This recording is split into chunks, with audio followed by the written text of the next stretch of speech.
잠이 오지 않는 밤, 저와 함께해요. 16장. 그래서 7번째로 찾아간 행성은 지구였다. 지구는 그저 그런 행성이 아니었다. 이곳에는 왕이 111명, 7,000명의 지리학자, 90만 명의 사업가, 750만 명의 주정뱅이, 3억 1,100만 명의 허영쟁이, 그러니까 거의 20억의 어른들이 살고 있다. 지구의 크기를 짐작하는 데 도움이 되도록 한 가지 이야기를 하자면, 전기가 발명되기 전에는 6개 대륙에 모두 46만 2,511명의 가로등지기를 두어야 했다. 조금 멀리서 보면 그 모습이 장관이었다. 가로등지기들의 움직임은 마치 오페라 발레단처럼 규칙적이었다. 먼저 뉴질랜드와 오스트레일리아의 가로등지기의 순서가 시작된다. 이들이 가로등을 밝히고 잠을 자러 간다. 그러면 중국과 시베리아의 가로등지기들이 이어서 그 춤에 등장한다. 그리고 이들 역시 곧 무대 뒤로 사라진다. 그러면 이번에는 러시아와 인도의 가로등지기들 차례다. 다음은 아프리카와 유럽의 가로등지기들이다. 그 다음은 남아메리카와 북아메리카. 이들은 무대에 등장하는 순서를 절대 틀리는 법이 없다. 정말 굉장한 광경이었다. 다만 북극의 한 명뿐인 가로등지기와 그의 동료인 남극의 유일한 가로등지기는 한가롭고 따분하게 지냈다. 이들은 1년에 딱 2번 일했기 때문이다. 17장. 재미있게 이야기하려다가 사실과 좀 다르게 말할 수는 있다. 내가 가로등지기의 이야기를 할 때 아주 정직했던 것은 아니다. 지구에 대해 잘 모르는 사람들이 우리 별을 오해하게 만들 위험이 있으니 말이다. 사실 사람들이 지구에서 차지하는 면적은 아주 작다. 만일 지구에 사는 20억 명의 사람들이 무슨 모임을 하듯 서로 가까이 모여 산다면 가로 20마일, 세로 20마일 크기의 광장으로도 충분할 것이다. 태평양의 제일 작은 섬에 온 인류를 모을 수도 있을 것이다. 물론 어른들은 이 말을 믿지 않을 것이다. 그들은 사람이 아주 넓은 자리를 차지한다고 생각한다. 자신들을 바오밥 나무만큼 거대하다고 여기는 것이다. 그러므로 여러분은 그들에게 계산을 해보라고 권하는 게 좋다. 그들은 숫자를 좋아하기 때문에 반가워할 것이다. 하지만 여러분은 그 지루한 일에 시간을 낭비하지 않기를 바란다. 쓸데없는 짓이다. 여러분은 나를 믿으면 된다. 그래서 어린 왕자는 처음 지구에 왔을 때 아무도 보이지 않아 무척 놀랐다. 행성을 착각한 것이 아닐까 걱정이 되려는 순간 모래 속에서 달빛의 고리 하나가 움직이는 것이 보였다. 안녕? 어린 왕자가 무턱대고 인사를 했다. 안녕? 뱀이 말했다. 내가 지금 어떤 별에 온 거니? 어린 왕자가 물었다. 지구야, 아프리카지. 뱀이 대답했다. 아, 그런데 지구에는 사람이 아무도 없어? 여긴 사막이야. 사막에는 아무도 없어. 지구는 아주 크거든. 뱀이 말했다. 어린 왕자는 돌 위에 앉아서 하늘을 올려다보았다. 누구나 자기 별을 다시 찾을 수 있게 해주려고 별들이 빛나는 게 아닐까 하는 생각이 들어. 내 별을 봐. 저기 바로 위에 있어. 그런데 참 멀구나. 예쁜 별이네. 여긴 무슨 일로 온 거니? 뱀이 물었다. 꽃과 사이가 좋지 않았어. 어린 왕자가 말했다. 아, 뱀이 대답했다. 그리고 둘은 말이 없었다. 사람들은 어디 있어? 어린 왕자가 다시 말문을 열었다. 사막은 좀 외로운 곳이네. 사람들 속에서도 외로워. 뱀이 말했다. 어린 왕자는 뱀을 한참 바라보았다. 그러다 마침내 다시 입을 열었다. 넌 정말 이상하게 생긴 동물이구나. 손가락처럼 가느다란 것이. 하지만 그 어떤 왕의 손가락보다 힘이 센걸? 뱀이 말했다. 어린 왕자가 미소를 지었다. 별로 센 것 같지도 않은데. 발도 없으니 멀리 여행을 가지도 못하잖아. 난 배를 타는 것보다 더 멀리 너를 데려갈 수 있어. 뱀이 말했다. 뱀이 어린 왕자의 발목을 금팔찌처럼 두르며 다리를 틀었다. 뱀이 다시 말했다. 난 내가 건드리는 것은 그가 태어난 흙으로 돌려보내지. 하지만 넌 순수하고 다른 별에서 왔으니. 어린 왕자는 아무 대답을 하지 않았다. 이 돌덩이 같은 지구에서 넌 너무 약해 보여서 안쓰럽구나. 나중에 너의 별이 너무 그리워지면 내가 도와줄게. 나는 말이야. 아, 알겠어. 그런데 넌 왜 늘 수수께끼로 말해? 어린 왕자가 말했다. 난 그 수수께끼를 모두 풀어줄 수 있어. 뱀이 말했다. 그리고 둘은 아무 말도 하지 않았다. 18장. 어린 왕자는 사막을 건너면서 꽃 한 송이밖에 만나지 못했다. 꽃잎 3개 말고는 특별할 것이 없는 꽃. 안녕? 어린 왕자가 말했다. 안녕? 꽃이 말했다. 사람들은 어디 있어? 어린 왕자가 공손하게 물었다. 그 꽃은 예전에 카라반이 지나가는 것을 본 적이 있다. 사람들? 내 생각에 67명쯤 있는 것 같아. 몇 년 전에 본 적이 있거든. 하지만 그들이 어디에 있는지는 몰라. 바람을 따라다니니까. 그 사람들은 뿌리가 없거든. 그래서 힘들어하지. 잘 있어. 어린 왕자가 말했다. 잘 가. 꽃이 말했다. 19장. 어린 왕자는 어느 높은 산에 올랐다. 지금껏 그가 알던 산이라고는 무릎까지 오는 화산 3개뿐이었다. 그래서 휘화산은 의자로 쓰곤 했다. 어린 왕자는 생각했다. 이렇게 높은 산에서는 행성 전체와 사람들을 한눈에 모두 볼 수 있을 거야. 하지만 보이는 것은 아주 뾰족한 바위산뿐이었다. 안녕. 어린 왕자는 혹시나 하고 인사를 했다. 메아리가 울렸다. 너희들은 누구니? 어린 왕자가 말했다. 메아리가 대답했다. 내 친구가 되어줘. 난 혼자야. 그가 말했다. 메아리가 대답했다. 그래서 어린 왕자는 생각했다. 정말 이상한 별이야. 온통 메마르고 전부 뾰족하고 너무 각박해. 사람들은 창의력도 없잖아. 남의 말을 따라하긴 하고 말이야. 내 별에는 꽃이 있었지. 그 꽃은 항상 내게 먼저 말을 걸곤 했는데. 20장. 어린 왕자는 모래와 바위, 눈 속을 헤치며 오래 걷다가 드디어 길을 하나 발견하게 되었다. 길은 모두 사람 사는 곳으로 이어지는 것이다. 안녕. 그가 말했다. 그곳은 장미꽃이 가득 피어있는 정원이었다. 안녕. 장미꽃들이 말했다. 어린 왕자는 꽃들을 바라보았다. 모두 그의 꽃과 닮은 꽃들이었다. 너희들은 누구니? 너무 놀란 어린 왕자가 물었다. 우린 장미꽃이야. 꽃들이 대답했다. 아, 어린 왕자가 말했다. 그리고는 자신의 몹시 불행하게 느껴졌다. 그의 꽃은 온 우주에서 자기 같은 꽃은 하나도 없다고 그에게 말했었다. 그런데 여기 한 정원에만 닮은 꽃이 5,000송이나 있다니. 어린 왕자는 생각했다. 내 꽃이 이걸 본다면 정말 속상해할 거야.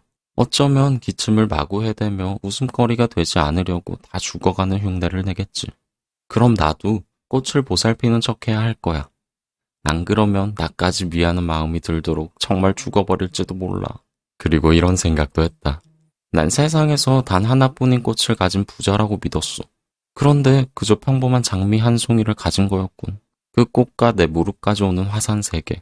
그 중에 하나는 영영 꺼져버린 건지도 모르지. 그 정도로는 정말 멋진 왕자가 될 수 없어.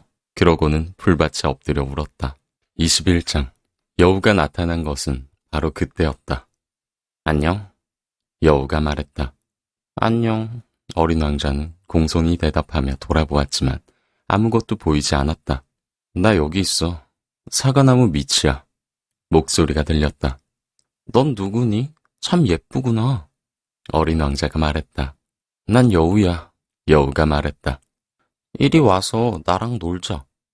어린 왕자가 여우에게 청했다. 난 지금 너무 슬프거든.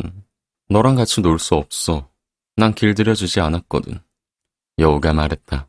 아, 미안해. 어린 왕자가 말했다. 하지만 잠시 생각하더니 말을 이었다. 길들인다는 게 무슨 뜻이야? 넌 여기 사람이 아니구나. 뭘 찾고 있는 거야? 여우가 말했다. 사람들을 찾고 있어. 어린 왕자가 말했다. 길들인다는 게 무슨 뜻이야? 사람들은 말이야. 여우가 말했다. 총을 가지고 사냥을 하러 다녀. 그건 아주 신경 쓰이는 일이야. 사람들은 닭도 기르는데 그게 그들의 유일한 관심사야. 너도 닭을 찾고 있니? 아니, 난 친구를 찾아. 어린 왕자가 말했다. 길들인다는 게 무슨 뜻이야? 다들 잊고 지내는 거지만 그건 관계를 만들어 간다는 뜻이야. 여우가 말했다. 관계를 만들어 간다고? 맞아. 여우가 말했다. 넌 아직 내게 다른 수많은 아이들과 다를 바 없는 아이일 뿐이야. 그래서 난 네가 필요하지 않아. 너도 내가 필요하지 않고 너에게 나는 수많은 여우들과 다를 바 없는 한 마리 여우일 뿐이야. 하지만 네가 나를 길들인다면 우리는 서로에게 필요해질 거야. 너는 내게 세상에 하나뿐인 존재가 되고 나도 너에게 세상에서 단 하나뿐인 여우가 되는 거지. 이제 좀 알 것 같아. 어린 왕자가 말했다. 꽃이 한 송이 있는데 그 꽃이 나를 길들인 건가 봐. 그럴 수 있지. 지구에서는 별일이 다 있으니까. 여우가 말했다. 아, 그건 지구에서의 일이 아니야. 어린 왕자가 말했다. 여우는 몹시 궁금한 눈치였다. 그럼 다른 별? 응, 그 별에도 사냥꾼들이 있니? 아니? 그거 재밌는데. 그럼 닭은? 없어. 완벽한 건 없구나. 여우가 한숨을 내쉬었다. 하지만 곧 자신의 이야기를 이어갔다. 내 생활은 단조로워. 나는 닭을 사냥하고 사람들은 나를 사냥하지. 닭들은 모두 비슷하게 생겼고 사람들도 다 비슷비슷해. 그래서 좀 심심하지. 하지만 네가 나를 길들인다면 내 일상에도 햇빛이 비치는 것 같을 거야. 난 그 어떤 발자국과는 다른 한 가지 발자국 소리를 알아차리겠지. 다른 발자국 소리에는 땅속으로 숨어버리거든. 하지만 네 발자국 소리는 음악 같아서 나를 밖으로 나오게 할 거야. 그리고 저길 봐. 저기 밀밭 보이니? 난 빵을 먹지 않아. 나한테 밀은 쓸모가 없지. 밀밭을 봐도 별로 떠오르는 게 없어. 그건 슬픈 일이야. 그런데 너의 머리카락이 금빛이잖아. 그러니까 네가 나를 길들인다면 아주 멋질 거야. 황금빛으로 물든 밀밭을 보면 네 생각이 날 테니까. 그럼 난 밀밭에서 들리는 바람 소리도 좋아하게 될 거야. 여우는 말없이 어린 왕자를 오래 바라보았다. 부탁이야. 나를 길들여줘. 여우가 말했다. 나도 그러고 싶어. 어린 왕자가 대답했다. 하지만 시간이 별로 없어. 친구들을 찾아야 하고 알고 싶은 것도 아주 많거든. 자신이 길들인 것만 제대로 알 수 있어. 사람들은 이제 시간이 없어서 아무것도 제대로 알지 못해. 가게에서 다 만들어진 물건을 살 뿐이지. 하지만 친구를 파는 가게는 없으니까 사람들에게 친구가 없는 거야. 친구가 되고 싶다면 나를 길들여줘. 어떻게 하는 건데? 어린 왕자가 물었다. 잘 참고 기다려줘. 여우가 대답했다. 우선 이렇게 풀밭에서 나랑 좀 떨어져서 앉자. 내가 곁는 줄로 널 슬쩍 바라봐도 넌 말없이 웃으면 돼. 말은 오해만 생기게 하니까. 하지만 넌 매일 조금씩 더 가까이 다가앉게 될 거야. 다음 날 어린 왕자가 다시 찾아왔다. 같은 시간에 오면 더 좋을 텐데. 여우가 말했다. 만일 네가 오후 4시에 온다면 난 3시부터 행복해지기 시작할 거야. 시간이 흐를수록 점점 더 행복해지겠지. 어느새 4시가 되면 난 마음이 들떠서 어쩔 줄 몰라 할 거야. 값진 행복을 맛보게 될 테지. 하지만 네가 아무 때나 온다면 난 언제 마음의 준비를 해야 할지 도무지 알 수가 없잖아.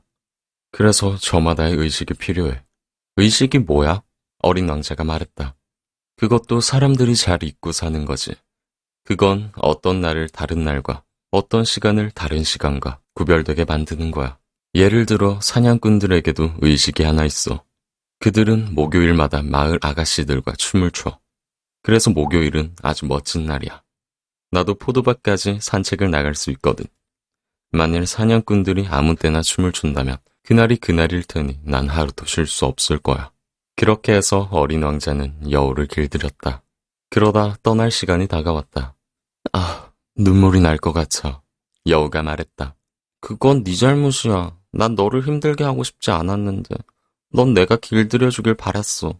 어린 왕자가 말했다. 그랬지. 여우가 말했다. 그런데 지금 울려고 하잖아.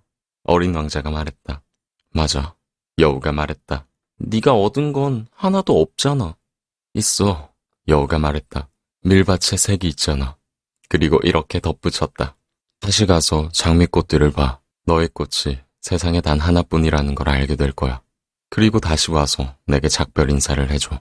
그럼 선물로 너에게 비밀 하나를 알려줄게. 어린 왕자는 장미꽃들을 다시 보러 갔다. 어린 왕자는 장미꽃들에게 말했다. 너희들은 내 장미꽃과 하나도 닮지 않았어. 너희들은 아직 아무것도 아니야. 아무도 너희들을 길들이지 않았고 너희들 역시 아무도 길들이지 않았으니까. 너희들은 예전에 내 여우와 같아. 다른 수많은 여우들과 같은 한 마리 여우일 뿐이었어. 하지만 내가 친구로 만들어서 이제는 세상에 단 하나뿐인 여우가 된 거야. 그러자 장미꽃들은 아주 난처해했다. 너희들은 아름다워. 하지만 의미가 없지. 어린 왕자가 다시 말했다. 누구도 너희들을 위해 죽지는 않을 테니까. 물론 내 장미꽃도 그저 지나가는 사람들에게는 너희들과 비슷하다고 생각할 거야. 하지만 그 꽃은 너희 모두보다 더 소중해.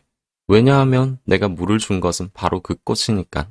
둥근 덮개를 씌워준 것도 그 꽃이고 바람막이로 지켜준 것도 그 꽃이지. 내가 벌레들을 잡아준 것도 그 꽃이고 난 꽃이 불행할 때도 자랑할 때도 가끔은 아무 말을 하지 않을 때도 늘 귀를 기울였지. 그건 내 장미꽃이기 때문이야. 그리고 어린 왕자는 여우에게 돌아왔다. 잘 있어. 그가 말했다. 잘 가. 여우가 말했다. 내 비밀은 이거야. 아주 간단하지. 그건 마음으로 보아야만 잘 볼 수 있다는 거야. 가장 중요한 것은 눈에 보이지 않거든. 가장 중요한 것은 눈에 보이지 않아. 어린 왕자는 기억해두려고 되뇌었다. 너의 장미꽃이 그토록 소중하게 된 것은 네가 그 꽃을 위해 쏟은 시간 때문이야. 내가 장미꽃을 위해 쏟은 시간 때문이야. 어린 왕자는 기억해두려고 되뇌었다. 사람들은 이 진실을 잊어버렸어. 여우가 말했다. 하지만 넌 그걸 잊으면 안 돼. 네가 길들인 것에 대해서 넌 영원히 책임감이 있는 거야. 너는 네 장미꽃에 대해 책임이 있어. 나는 내 장미꽃에 대해 책임이 있어. 어린 왕자는 기억해두려고 되뇌었다. 22장. 안녕? 어린 왕자가 말했다. 안녕? 선로 조종사가 말했다. 여기서 뭘 하는 거예요? 어린 왕자가 물었다. 난 승객들을 1000명씩 나눠서 보내는 일을 해. 선로 조종사가 말했다. 그들이 탄 열차를 때로는 오른쪽, 때로는 왼쪽으로 보내지. 그때 천둥 같은 소리를 내며 환하게 불을 밝힌 급행 열차 한 대가 선로 조종실을 흔들어 놓았다. 아주 바쁜 사람들이네. 뭘 찾고 있는 거죠? 어린 왕자가 물었다. 기관사도 그건 몰라. 선로 조종사가 말했다. 이번에는 반대쪽에서 환하게 불을 밝힌 두 번째 급행 열차가 요란한 소리를 내며 달려왔다. 아까 그 사람들이 벌써 돌아오는 건가요? 어린 왕자가 물었다. 아까 그 사람들이 아니야. 이건 서로 교체를 하는 거야. 선로 조종사가 말했다. 자기가 있던 곳이 마음에 들지 않았던 거예요? 사람들은 자기가 있는 곳에 절대 만족하지 않아. 선로 조종사가 말했다. 환하게 불을 밝힌 세 번째 급행 열차가 천둥 소리를 내며 달려왔다. 저 사람들은 처음 그 승객들을 쫓아가는 건가요? 어린 왕자가 물었다. 저들은 아무것도 쫓지 않아. 저기서 잠을 자거나 하품을 하지. 아이들만 코를 유리창에 바짝 대고 있어. 아이들만 자기가 무얼 찾는지 아는구나. 어린 왕자가 말했다. 아이들은 낡은 헝겊 인형에 시간을 쏟고 그래서 그 인형은 아주 소중한 것이 되는 거예요. 누가 그걸 뺏으면 아이들은 울음을 터뜨리고 아이들은 운이 좋구나. 선로 조종사가 말했다. 23장. 안녕? 어린 왕자가 말했다. 안녕? 상인이 말했다. 갈증을 잘 달래주는 알약을 파는 상인이었다. 왜 그런 걸 팔아요? 어린 왕자가 물었다. 시간을 많이 아낄 수 있거든. 전문가들이 계산을 해봤는데 일주일에 53분을 절약할 수 있대. 그 53분으로 뭘 하는데요? 하고 싶은 것을 하지. 내가 53분을 쓸 수 있다면 아주 천천히 샘을 향해 걸어갈 텐데. 어린 왕자는 속으로 생각했다. 24장. 사막에서 비행기가 고장난 지 8일째 되는 날이었다. 나는 마지막으로 남아있던 물 한 모금을 마시며 그 상인에 대한 이야기를 들었다. 나는 어린 왕자에게 말했다. 너의 지난 이야기는 정말 재미있어. 그런데 난 아직 비행기를 고치지 못했고 이제 마실 물도 없단다. 나도 어느 샘물 곁으로 천천히 걸어갈 수 있다면 좋겠어. 내 친구 여우는 그가 내게 말했다. 꼬마야, 이제 여우 이야기는 그만해. 왜? 왜냐면 목이 말라 죽을 지경이니까. 어린 왕자는 내 말을 이해하지 못하고 이렇게 대답했다. 죽게 되더라도 친구가 있었다는 건 좋은 일이야. 난 여우 친구가 있었다는 게 정말 기뻐. 나는 생각했다. 이 아이는 지금 얼마나 위험한 상황인 줄 모르는구나. 좀처럼 배가 고프거나 목이 마른 법 없이 그저 햇빛만 조금 비추면 되나 보군. 그런데 나를 바라보던 어린 왕자가 내 생각을 읽은 듯이 대답했다. 나도 목이 말라. 우리 우물 찾으러 가자. 나는 심드렁하게 대했다. 넓디 넓은 사막에서 무턱대고 우물을 찾으러 나서는 것은 어리석은 짓이다. 하지만 우리는 걷기 시작했다. 말없이 몇 시간을 걷다 보니 어느새 밤이 찾아와 별들이 빛나기 시작했다. 목이 말라서인지 열이 조금 있던 나는 꿈속에서 별을 바라보는 것 같았다. 어린 왕자의 말들이 기억 속에서 춤추듯 맴돌았다. 너도 목이 마르니? 내가 물었다. 하지만 어린 왕자는 내 질문에 답하지 않았다. 그저 이렇게 말했다. 물은 마음에도 좋을 거야. 나는 어린 왕자가 하는 말을 이해할 수 없었지만 아무 말도 하지 않았다. 그에게는 질문을 해도 소용없다는 걸 잘 알고 있었다. 어린 왕자는 지쳐서 자리에 앉았다. 나도 그의 곁에 앉았다. 잠시 가만히 있더니 그가 다시 말문을 열었다. 별들이 아름다운 건 눈에 보이지 않는 꽃 한 송이 때문이야. 나는 그래 하고 대답했다. 그리고 말없이 달빛 아래 일렁이는 모래 언덕을 바라보았다. 사막은 아름다워. 그가 말을 이었다. 정말 그랬다. 난 항상 사막을 좋아했다. 모래 언덕에 앉으면 아무것도 보이지 않고 아무 소리도 들리지 않는다. 그리고 그 고요함 속에 빛나는 무언가가 있다.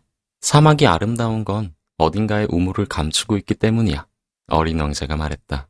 나는 모래가 신비롭게 빛나는 이유를 깨닫고는 놀랐다. 어렸을 때 나는 오래된 집에 살았는데 옛날부터 그 집에 보물이 숨겨져 있다는 소문이 있었다. 물론 아무도 그 보물을 찾는 법을 몰랐고 찾으려는 사람도 없었던 것 같다. 그래도 보물 이야기는 온 집에 마법을 걸어놓았다. 우리 집은 깊은 곳에 비밀 하나가 감춰있는 듯 했다. 맞아. 집이든 별이든 사막이든 그것을 아름답게 해주는 건 눈에 보이지 않아. 내가 어린 왕자에게 말했다. 아저씨가 내 여우와 같은 생각이라니 기분이 좋아. 어린 왕자가 잠들어서 나는 그를 품에 안고 다시 길을 떠났다. 가슴이 뭉클했다. 부서질 듯한 보물을 품고 있는 것 같았다. 세상에 이보다 더 연약한 것은 없을 것만 같았다. 나는 달빛에 비친 창백한 이마, 감은 두 눈, 바람에 흩날리는 머리카락을 보았다. 그리고 생각했다. 내가 보고 있는 것은 껍데기일 뿐이야. 가장 중요한 것은 눈에 보이지 않아. 반쯤 벌어진 그의 입술에 옅은 미소가 번지는 것을 바라보며 나는 또 생각했다. 이 잠든 어린 왕자에게 내 마음이 이토록 저려오는 건 꽃 한 송이를 향한 그의 변함없는 마음 때문이야. 잠든 순간에도 그의 마음 속에서 등불처럼 타오르는 한 송이의 장미꽃의 모습 때문이지. 그러자 그가 더욱더 가냘프게 보였다. 등불은 잘 지켜주어야 한다. 한 자락 바람에도 꺼질 수가 있으니. 그렇게 걷다가 해가 뜰 무렵 나는 우물을 발견했다. 25장. 사람들은 서둘러 급행열차에 올라타지만 자기가 무엇을 찾고 있는지 몰라. 그래서 안절부절 못하고 제자리를 맴도는 거지. 어린 왕자가 말했다. 그리고 이 말을 더했다. 그럴 필요가 없는데. 우리가 찾은 우물은 다른 사하라의 우물들과 달랐다. 사하라의 우물들은 모래에 파놓은 구덩이일 뿐이다. 그런데 이 우물은 마을에 있는 우물 같았다. 하지만 그곳에 마을이 있을 리는 없었다. 나는 꿈을 꾸는 것 같았다. 이상해. 모든 게 갖춰져 있잖아. 도르래, 두레박, 밧줄. 내가 어린 왕자에게 말했다. 그가 웃더니 밧줄을 당기며 도르래를 움직였다.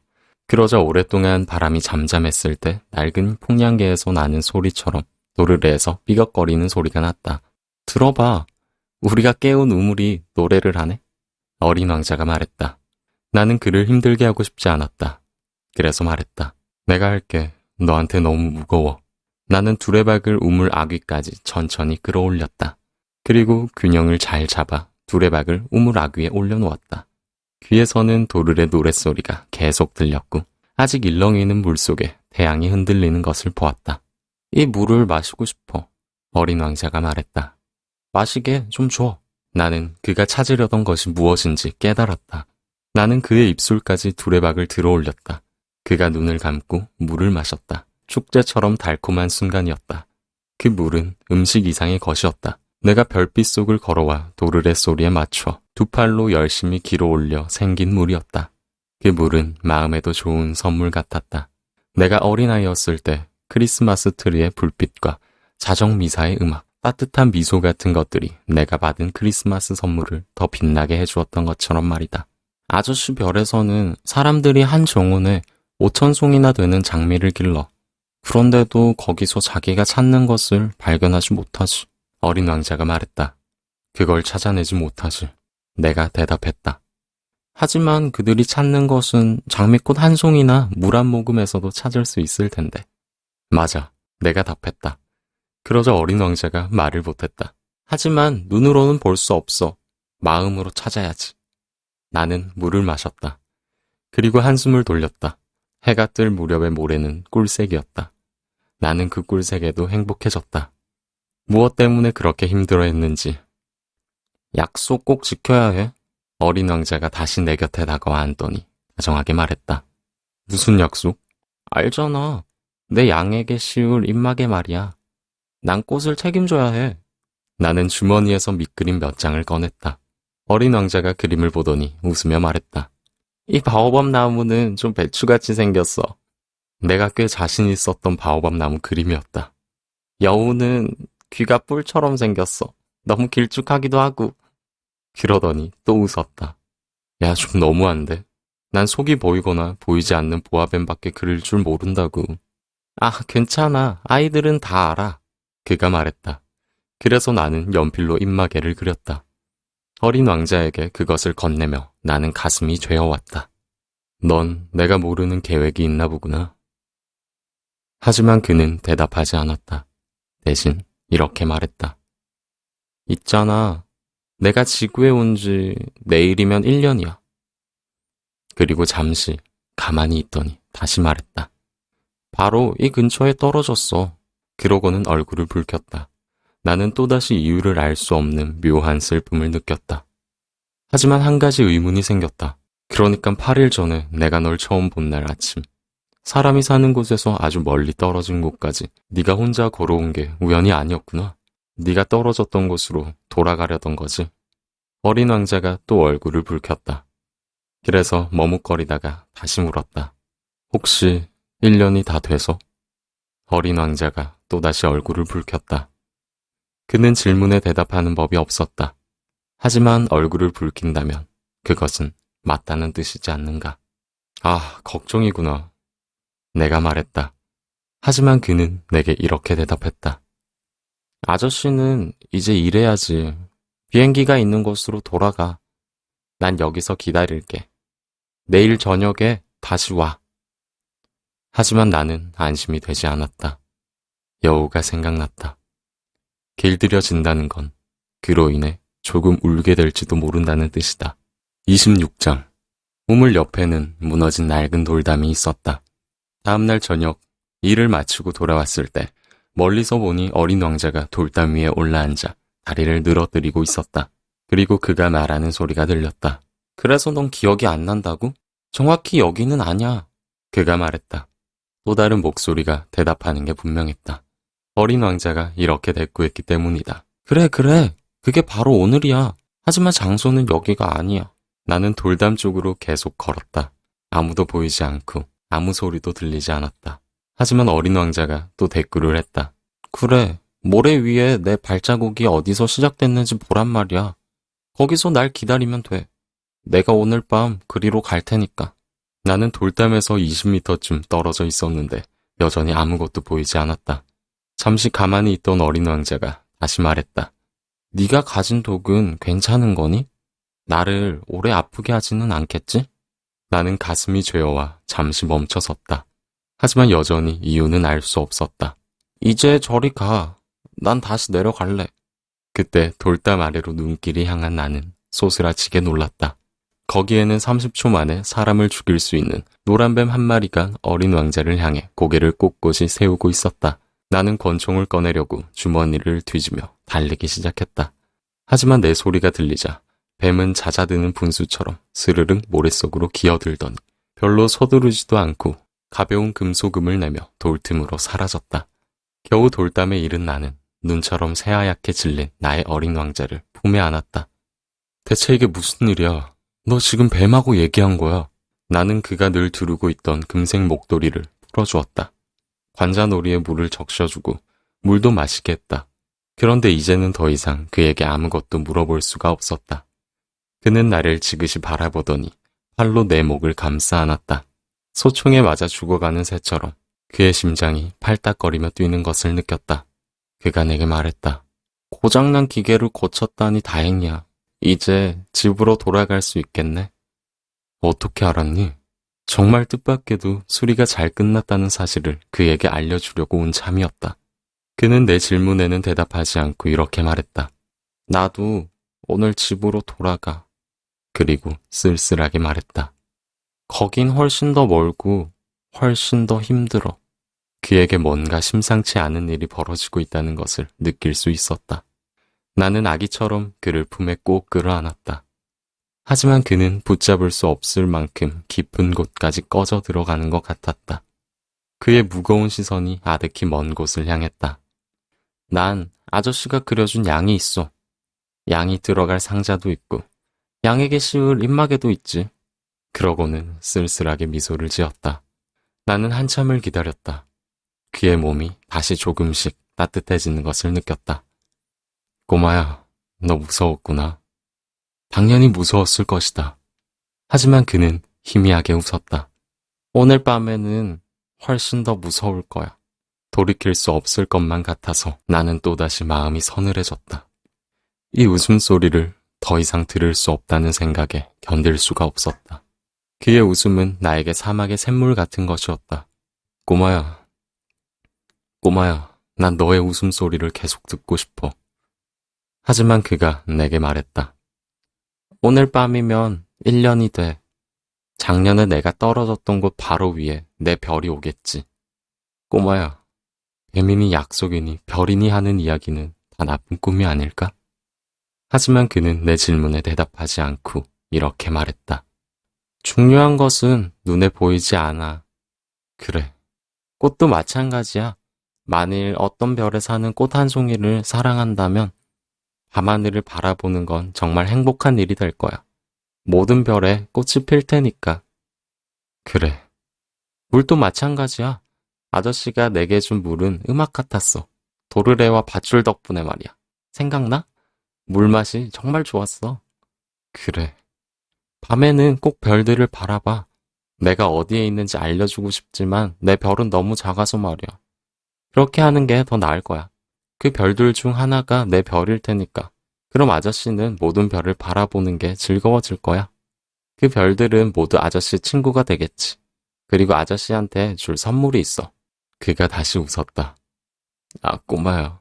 난 그 웃음소리를 듣는 게 너무 좋아. 이게 바로 내 선물이 될 거야. 물처럼 말이야. 그게 무슨 뜻이니? 사람들은 저마다 다른 별을 갖고 있어. 여행하는 사람에게는 별들이 안내자가 되고 또 어떤 사람에게는 그냥 작은 불빛일 뿐이야. 학자들에게는 숙제가 되고 내가 아는 사업가에게는 금으로 보여. 하지만 그 모든 별들은 말이 없어. 아저씨는 그 누구도 갖지 못한 별들을 갖게 될 거야. 그게 무슨 말이니? 아저씨가 밤에 하늘을 올려다볼 때 내가 그 별들 중 하나에 살고 있고 또 거기서 웃고 있을 테니까 아저씨는 이제 모든 별들이 웃고 있는 것처럼 보일 거야. 웃을 줄 아는 별들을 갖게 되는 거지. 그는 또 웃었다. 그리고 슬픔이 가시고 나면 나를 알게 된 것이 흐뭇해질 거야. 아저씨는 언제나 내 친구야. 나와 함께 웃고 싶을 때도 있겠지. 가끔 심심할 때는 그렇게 창문을 열게 될 거야. 아저씨 친구들은 하늘을 보며 웃는 아저씨 모습에 놀라겠지. 그럼 이렇게 말해줘. 그래, 난 별들을 보며 늘 웃음이 나와. 사람들은 아저씨를 미쳤다고 생각할 거야. 난 아저씨를 골탕 먹인 셈이 되겠네? 그리고 그는 또 웃었다. 그렇게 되면 나는 별이 아니라 웃을 줄 아는 작은 방울꾸러미를 준 거나 마찬가지일 거야. 그가 또 웃었다. 그러더니 다시 진지해졌다. 오늘 밤에는 그러니까 오지 마. 난 네 곁을 떠나지 않을 거야. 내가 좀 아파 보일 거야. 죽을 것처럼 보일지도 몰라. 다 그런 거야. 그러니까 보러 오지 마. 그럴 필요 없어.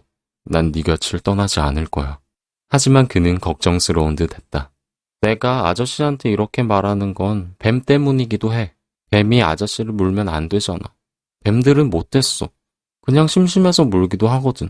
난 네 곁을 떠나지 않을 거야. 그런데 무슨 생각이 났는지 마음을 놓는 듯 했다.